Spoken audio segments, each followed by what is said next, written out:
Welcome everybody. Today is a really special video dialogue and we have two really great guests. Shuli Chang, who's an internationally acclaimed new media artist who works across many disciplines, and Dr. Kim Sawchuk, who is a research chair in communications from Concordia University. I'm Dr. Sarah Diamond and I'm the president and vice chancellor of OCAD University. So today we're going to look at three intersecting concepts: feminism, technology, and difference. And concepts of difference have been central to feminism, whether through an interrogation of language, sexualities, psyches, race. Difference can be seen as binaries with desire and feminization as a goal, or as an opportunity to cross and break boundaries. Today we're going to link the concepts and practices of difference to feminisms, and I pluralize consciously, as well as technologies. The concept of différance was heavily tied up with feminisms in the 1980s and 1990s. Derrida framed difference through language and understanding, and that readings and meanings are not fixed, always contextualized and positioned. And French feminisms, as well as other feminisms, built on top of this notion, and also took up the Lacanian concept of différance as structured through the body and language. For example, Lucy Irigary's terms that looked at différance as an exchange. So she saw women as always the sign that was exchanged, whether in economies or in language, as signifiers. Hélène Cixous uses the term jouissance, and we're going to return to jouissance, to describe a form of women's pleasure or sexual rapture that combines mental, physical, and spiritual aspects of feminine experience and argues for an écriture féminine, that is, forms of disruption and a reappropriation of pleasure through culture. So difference has also played out through cultural difference, sexualities, and looking at difference as articulated through class and race and myriad other ways of being structured in the world. So it's a great word to unpack, and we wanted to start a little bit about in looking at how to update that term. So we don't want to be only in the 80s and 90s. We want to look at how the term continues to play out and really update the dialogue today, looking at data, social media, amongst other phenomena and networks, and reflect sort of forward and back. So I'm going to start by asking each of you, maybe Kim, we'll start with you, in talking a little bit about how you've worked with that notion of difference, différance, both historically and drawn it in a contemporary sense into your work, and then we'll go to Shuli. Okay, well, I think that my understanding of difference and différance really was inflected strongly through the critiques made by Derrida in his work on, that was really a deconstructive moment where they were taking apart the ways that binarisms were set up in society and culture, that were setting up sort of epistemologies that pitted A versus B and sort of unpacking how that always meant within a structured binary that one term was going to be disavowed or disfavored. So Gayatri Spivak's feminist work on subaltern subjectivities then picked up on Derrida's work. And again, that kind of subaltern third world post-colonial critique and appropriation of the concept of différance from Derrida, I think made an incredible contribution to feminist thinking. And so I do want to signal Spivak's incredible contribution to feminist thinking. And as well, in my case, I think that what was called U.S. Third World Feminism, named by Sheila Sandoval, an important Latina feminist writer, for me was an article written in the 1990s that was kind of floating on the edges at some level of a lot of the debates that were happening around through French feminist theory that was strongly focused on psychoanalytic issues.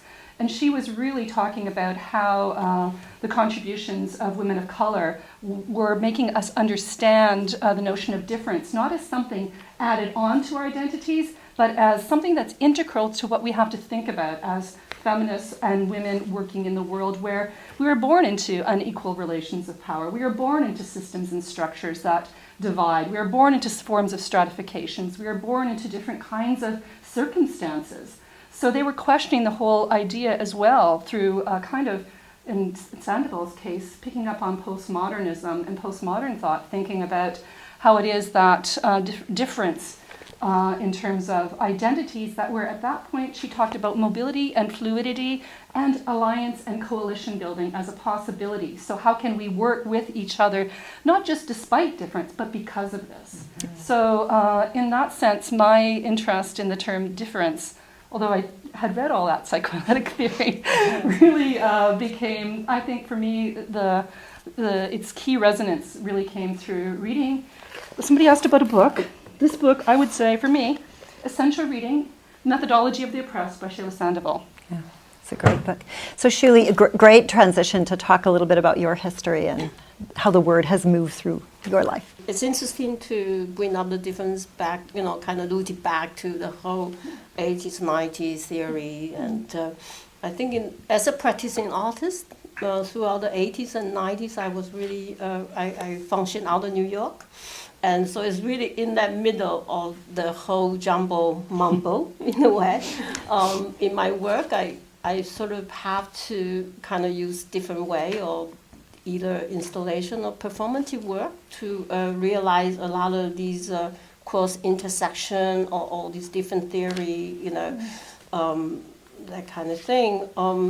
It was a very turbulent time for me also. So my own work was really trying to bridge also, not only in the center of New York City, but actually try to get through to the outside, the third world area. And of course, if we bring up the 80s, then we have the whole multicultural debate. I think at that time I was not sure if we are called women of color, but so there's different sort of passage have gone through. I left New York in 1997, which was a kind of a break for me to kind of want to take a really break after 20 years in New York City, very much embattled in the whole debate in a way. So I took on the nomad existence concept, and I was a nomad for 10 years actually. So that was a bit extreme. Being 10 years without any contract, without any rent lease or any bill, officially bill kind of thing. But that was necessary in a way to kind of, for me, it's a break from the whole rooted debate. And I think if you're in America, you're so much in the middle of debate, and you are, I think we mentioned something about gays or being gays or post-colonialism, then you have positioned in a very different situation. You're positioned already in that oppressed class, and I really need to have a reversal on my class, or my race, or my sexuality. And so it's funny to kind of come back here to talk about difference, and then to say, okay, what was that New York period for me, the 20 years, exactly the same period that you're talking about in terms of the whole theory ground, So I also want to consider what would be the difference now to talk about difference.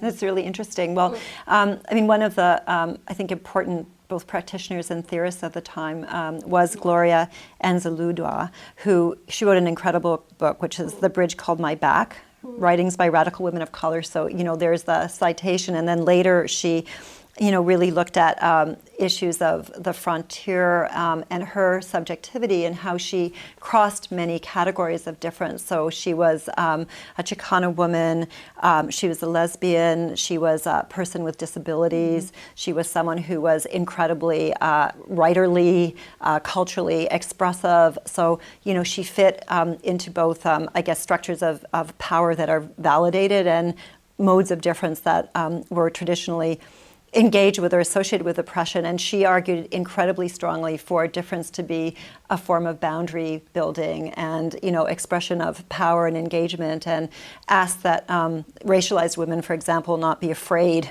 of difference but use it as a bridge. So she was very interested in bridging, and Sheila, it just sort of strikes me that your work and the way that you've really worked to transcend boundaries, to be a boundary rider and rupture, I don't think that's the word, but is very much within that philosophy. So I wondered if you could talk a little bit about some of that. I mean, there's Brandon, and then there's the kind of transition to some of the work that you're doing now, which kind of refuses categories in so many ways.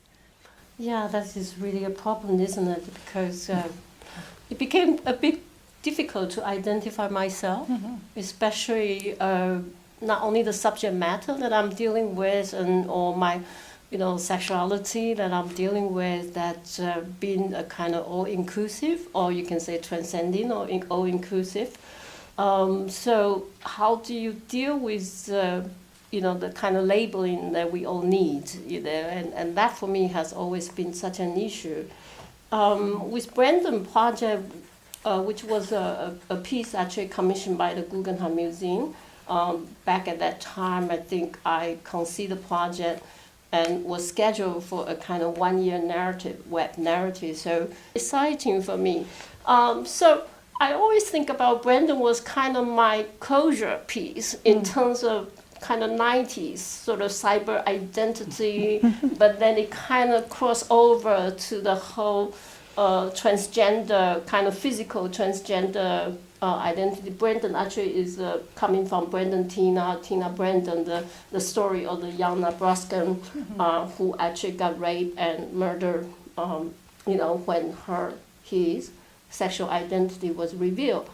And so I kind of took that as a kind of departure point to delve into the whole cyberspace in terms of the race identity. And I think this also goes back to the beginning of the opening up of cyberspace, or the superhighway. That's what they used to call it, I think. The information superhighway. Information superhighway.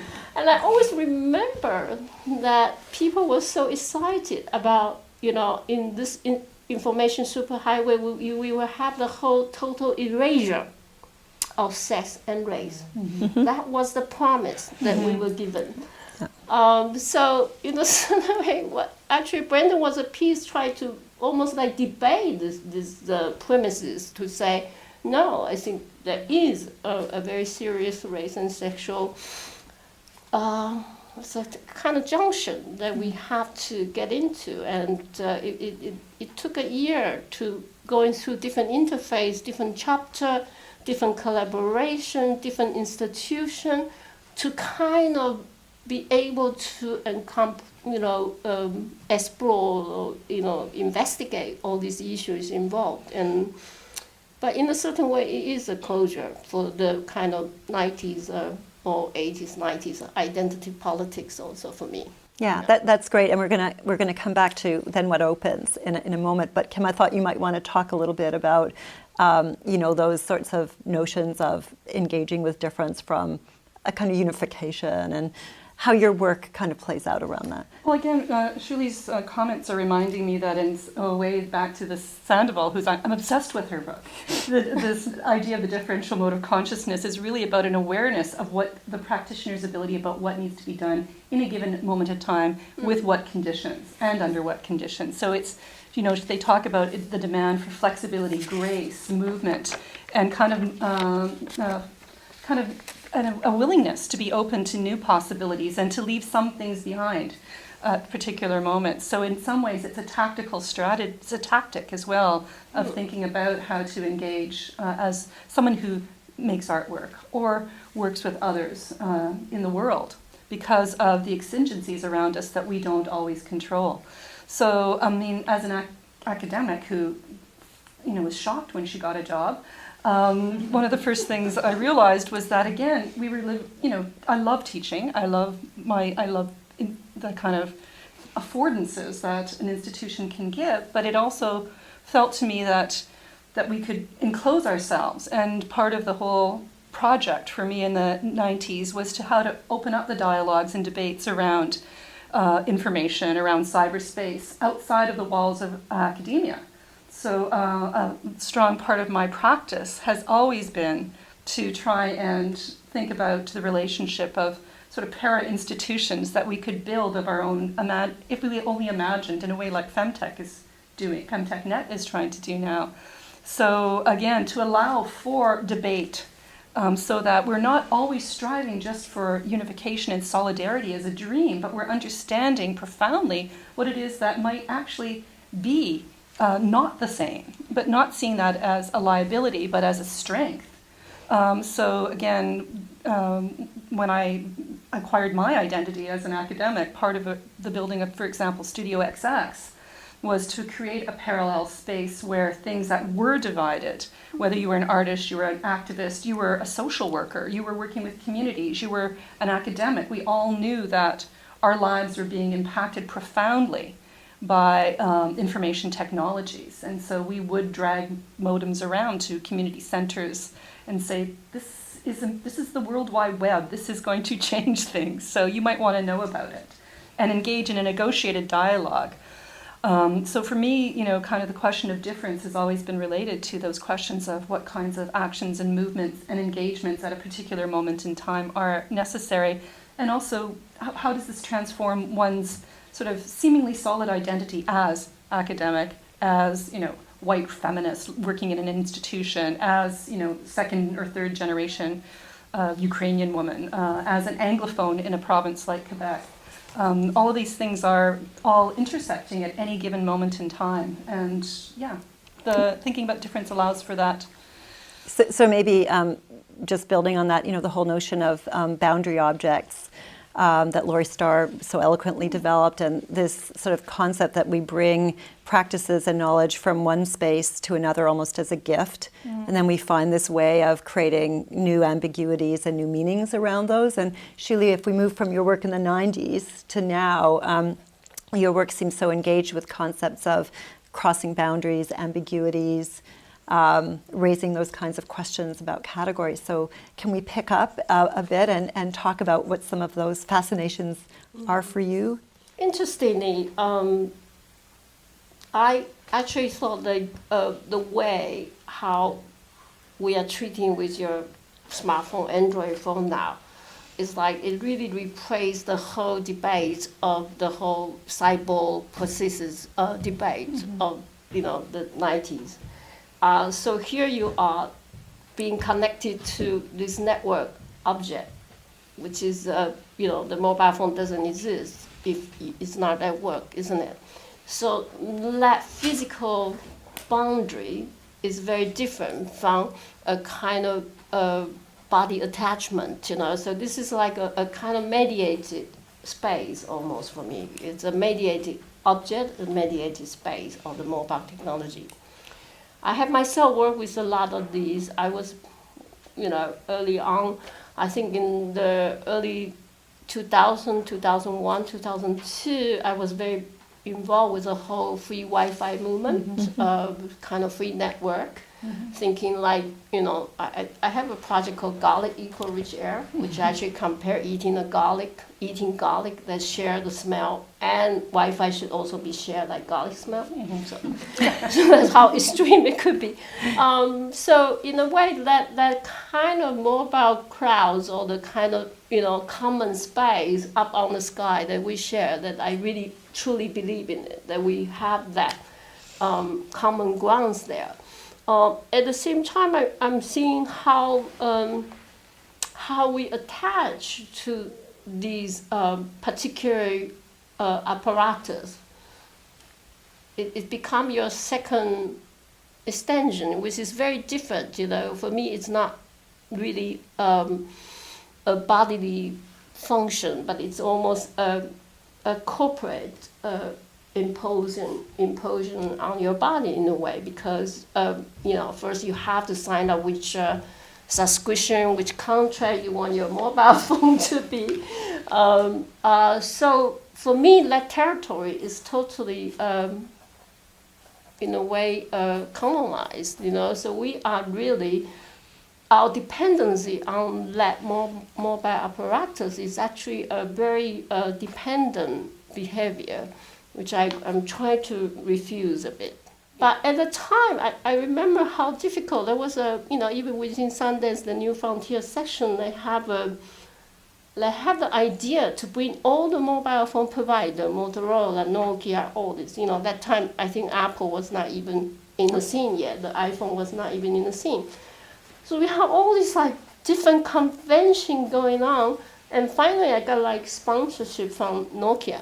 I was given the first 3G mobile, and I created a project called Mobi Opera. But actually, I was more like thinking about soap opera, like how I feel like I'm being sponsored by Nokia from like a soap opera of the daytime TV being sponsored by what's the soap company called? Huh? Ivory. It's not Ivory. Procter it's, & Gamble, P&G. Yes, exactly. Procter & Gamble.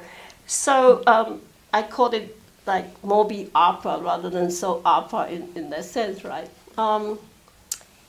So anyway, I think at that time I was really thinking about a kind of possible kind of collective scenario, collective narrative can happen with the mobile phone, So it was a very optimistic time, very promising time, But at the same time, I think 6 years later, I feel, wow, all this technology has come true, People are uploading, people are taping, filming, people are, whatever, reverse back and forth, like receiving end and uploading end.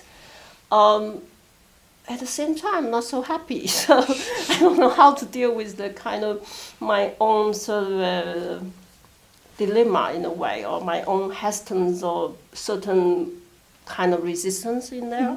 Mm-hmm. Kim, over to you on this one, because we were part of the Mobile Digital Commons Network. It's been a big area of investigation for you. And the demographics, too. Yeah, for a number of years. I mean, again, just listening to Shuli's recountings, I share the hesitancy, but at the same time, again, in some ways, occupying that space for a long period of time makes you see how that mobile assemblage in some ways has transformed, the way access to the internet is expected instantaneously, seeing the way that, again, location-based services seem to be, at the time we were trying to build them and strapping Bluetooth sensors on and, working with satellites in connection with this and that and building these kind of wacky projects that were prototypes to a large extent of things that are now realized by corporations. Yes. But we were doing it as artists and makers and critical people trying to figure out what was being transformed as well. So I think, again, that kind of dual identity position is like, well, maybe one way, and Haraway will talk about this as well, is can inhabiting the belly of the beast, what kind of information can it give you about how this operates at an intimate level, but at the same time it also can create an identity where you start to feel like you're in collusion with forces that you might not be so enamored of. And so having to rethink that constantly is a challenge. In terms of the current mobile climate, it's also interesting. I mean, I have several projects with different communities who in some ways don't have access otherwise to those kinds of technologies, and infrastructures are uneven. So again, quite often it's a territorial split between rural and urban areas, especially in a place where geography matters a lot, like North America and Canada. So, is this them being able to escape the data realm in a way that's fine? Or is this something where access is this kind of dual thing where you might get access to networks, you might get access to information, but it also means you're giving over access of yourself and of your movements to people who have the capacity to be able to do this kind of tracking. And again, we've had discussions about the device as a physical object. In terms of where does it come from? How is it being recycled? How many operating systems are there? How often does an updating have to happen? And do we have these kinds of desires? Because they are like prostheses for us at some points. Once you start to have them, it becomes difficult to live without. And so there are identity transformations that I think are taking place and new kinds of divisions that are being restructured and reconfigured. Well, we talked about how mobile devices and systems and other technologies in our lives are actually changing or creating differentials in terms of time and how we know and experience time. And I thought that was a really interesting conversation about aging and how when one is aging, one's relationship to the future becomes very different, and at a certain point, one's relationship to the past, maybe signified by our interest in 80s and 90s feminism. But I do think that the issue of temporality is incredibly important. And again, how we conceptualize time, try to manage time. I mean, mobile devices at some levels and learning technologies demand time from us. And we also, again, how much time am I spending, in these kind of data verses, I suppose, is a major kind of question. But also I deal with older populations who I think are often seen as being outside of these data spheres or digital spaces. But to be quite frank, if an entire world is shifting, whether or not you individually own a device or not means that you are impacted in ways by its presence in the world you live in. And so we've been having these discussions thinking about, well, what does it mean to not only think about experience perhaps and nostalgically look back at other times, but to think about how our future understandings and our present decisions about how we manage, how we think about data, how we manage the amount of technologies we have around us, how we think about an assemblage of devices in our lives and whether we want to care for them or not. I mean, in some ways, talking to people who are older about why they use or why they don't, if they will and if they won't, is incredibly informative because they will often know things about the device and they have lived through many promises that technology will make their lives better, that if they only buy this next revolutionary device, that they're going to be rich and their health will be better, and if they do this, so they've lived through many promises. So in a way, back to data, marketing researchers will often not look at those populations. If you're over 60, you enter what we call the gray zone. There's no differentiation between someone who's 60 and 90, the way those statistics are presently gathered by, say, the wireless industry.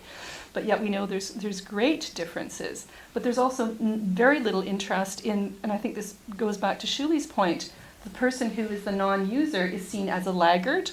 So it's expressed in temporal terms of non-adoption. They're seen as people who are too slow or hesitant or timid, rather than perhaps as people who have lived many stages of technological promise and are making decisions about where they want to put their time. Driven forces in all of us, in a way, in a way that we are driven by this desire to have faster speed, to have faster modem, to have faster bandwidth. And even in life, I think we talk about how to handle your multitask in a speedy way, how to get from point A to B in a speedy way, how to route your map, your daily agenda in a speedy way from A, B, C, D. Actually, I do that all the time. Personally, I don't really waste any point to stop by B if I need to go to C.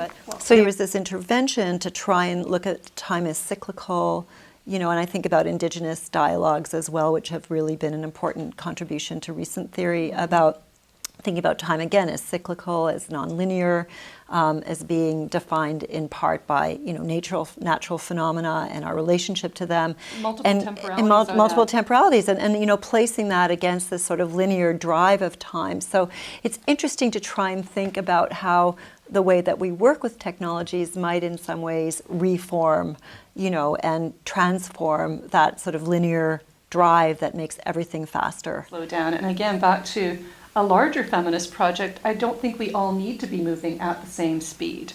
And I think as a collective and a collaborative project, figuring out also what your own rhythms and pacing are, it's really interesting to sort of really take time seriously and think about rhythm and pacing and temporality seriously. Again, related back to not just technology, but to questions of politics of difference, because different cultures have different senses of time as well. And so adjustments, if you're working collaboratively with others, is not only about appropriate technologies, it's being attentive to things that are about proximity, haptics, relations, temporalities, the kind of beats, the kind of rhythms of communication that's not just spoken language, but about all those kinds of forms and movements that are about the way we hold a device and work with each other. In a certain way, I think the most interesting thing for me, also, I'm interested in many things, but one of the things is really about the energy or the transformative energy that we are all kind of engaged in a certain way, that how the energy, I think when you talk about reason and pacing, it's about like sort of in sync or out of sync, isn't it? So certain person probably have 3 double espresso, that kind of energy generated. That's one thing. But I like to think about energy as a kind of transformative or like transferable in the sense even between collaboration. I'm not so worried about being in sync in terms of pacing or rhythm, but I'm really interested more about the kind of transmittable energy, so my energy and your energy actually somehow can merge, or that there's different kind of energy, let's put it that way. And I think in a certain way, and then I think in terms of ecological terms, that we are talking about a lot of, kind of converting energies. I think one of this project I'm doing about composting the city, composting the net, is actually composting the city part. I'm actually working with compost to make performance, but actually I do work with worm coats. Speaking of worm, I use the worm, I use the sensors in the compost, but that also relate to a whole big movement about trying to turn compost into energy, right? So I think in a certain way, I think that's probably the most exciting thing for me to look at the difference again today, is that there's so many different ways to look at those existing norm, so like I'm not looking at energy as that it have to be generated by, electricity, like our electricity bill. Rather, I think of energy as a very different resources that we can tap into, and that possibility really opened up for me with my work in tackling different things, with my collaboration with different people, with different generations. And in that way that I'm finding that different energy that can be actually going through generation to generation, horizontally or vertically. What other sorts of connections, crosshatches, have emerged in your work? For example, the way I did the Lacquer Baby project, it actually coming from the Lacquer Baby actually came from the whole story with there was a novel by Murakami in Japan, and it's about post-war Japan, when the women who may have a lot of Japanese women under the American occupation, who may have the illegal baby with the soldiers. So all this illegal baby, they kind of just discarded it inside the lockers in the subway station. And so that created a whole sort of locker baby syndrome.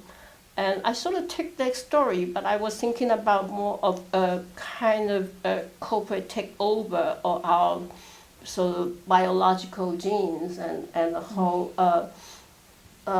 colonializer of the woman's body also. So it had to do with genes and all that. So I created this sort of science fiction scenario about how the big industry, the gene industry, actually using coin lockers to produce clone babies, and how these clone babies become a kind of new labor force. Both things like multiple forms of materialities and materializations of things. And I think that this kind of like thinking about not the physical and the virtual as being these separable realms, but how they kind of merge together, fuse, interconnect, sometimes disconnect, is also, I think, something that's incredibly important in terms of thinking about not, I think maybe one of the difference between sort of cyber feminism in the 90s and how we're thinking now about virtual as potential that may not even just be actualized in a kind of particular device or technology, but through different, I don't know, projects like the one she's just described, where there's, an incredibly complicated analysis of new forms of power at the same time that it's connecting sort of past mythologies and stories to kind of present concerns. So I think back to that question of both materialities and temporality and time, I think, again, one of the commonalities, perhaps, and points of convergence, I think, a little bit, is that we're both concerned about, things like the foosball table maybe are the most important interactive device, an appropriate one for this particular project, and it can sit alongside, and does sit alongside in our world, very complicated new microcomputer devices. And that, again, the linear notion of technological displacement and the linear notion of, one device replacing another kind of completely obviates these kinds of, assemblages of, things that were considered old but are completely relevant in a current moment. And people in the disability rights movement have done incredibly important thinking about technologies because quite often they have to live with them to live. So prosthesis is not just a metaphor. And I think these kind of the materialities of their lived existences are things that are incredibly important to be confronted by, but also the ways that we do not see, the way that our systems are organized to give me ableist privilege to be able to move freely through space is also incredibly important. The way that technologies like a bus are set up that individuate you if you're in a wheelchair, so because two people in a wheelchair can't readily sit on a bus together, so that there's a kind of completely different experience of space, the city, time, and so these things are not just virtual, they're kind of actual material conditions of existence that are important to, I think, grapple with, and also, I think, can inflect in really important ways our thinking about the issue of technology in general. Teresa de Lauritis, has talked in her work about the ways that narrative and narrative constructs, in fact, are technologies, that they organize conventions of looking and hence both prohibit but also encourage certain kinds of pleasure. So it's and of course those technologies are aligned with actual apparatus of production, but they actually sit at another level of how we understand culture and experience. So it's interesting, Shuli, in the work that you create. I mean, you have this way of creating multiplicities of stories and possibilities, and I wondered if you could talk a little bit about storytelling in that almost analogous way as a kind of technology and how you see telling stories. Actually, in a lot of my work since 2000 has been in this kind of post-internet crash.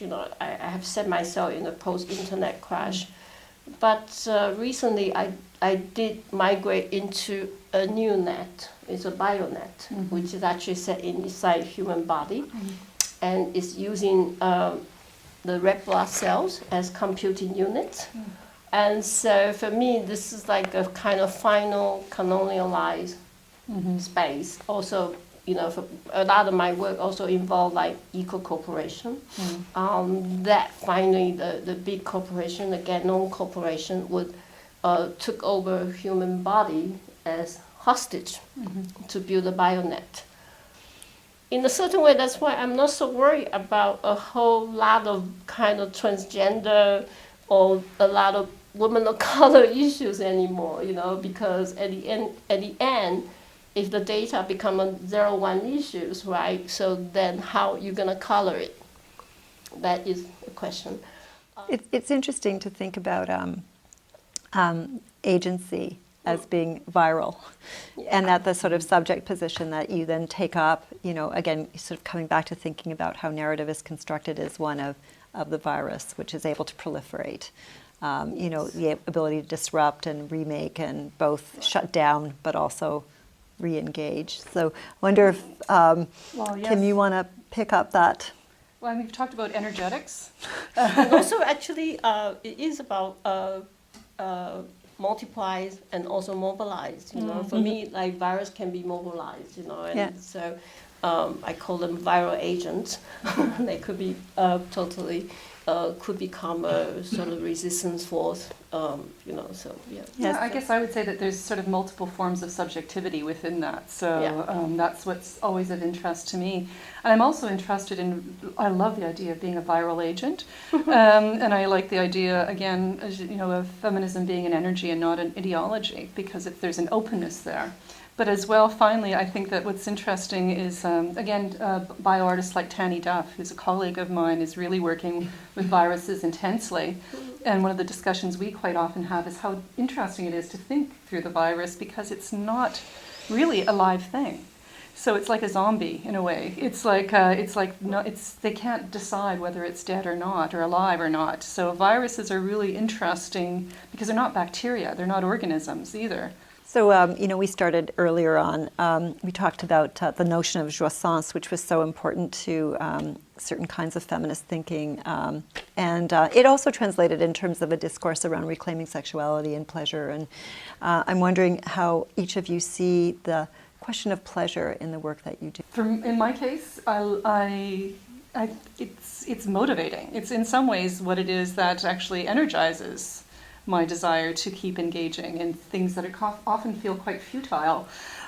So for me, pleasure is not just something that resides in the body. It's the pleasure that comes from the unexpected. It comes from the kind of my bad mathematics. I always think 1 + 1 = 3, and there's pleasure that is greater than of working with others and in concert with others in ways that actually can derail you at times. And so pleasure is a really complicated thing, but it's for me as a feminist, it's absolutely essential because it's a project. Coming from that trash land, the neck crash scenario, my pleasure become a more, in terms of sex and gender, in a way, it became a more fluid approach. It's sort of like you just have to get what you can get, in terms of pleasure. So in that sense, I think that there is one big reason how the way that I kind of construct a lot of my sexual project or sexual work into a very multi-split gender approach, So in my film work, there was no more gay versus, gay, or whatever, like woman versus woman, but it actually is a very mix up and mess up kind of situation, and I really like that, to be able to sort of swing in this kind of multiple fluid ejaculation. Really libidinal.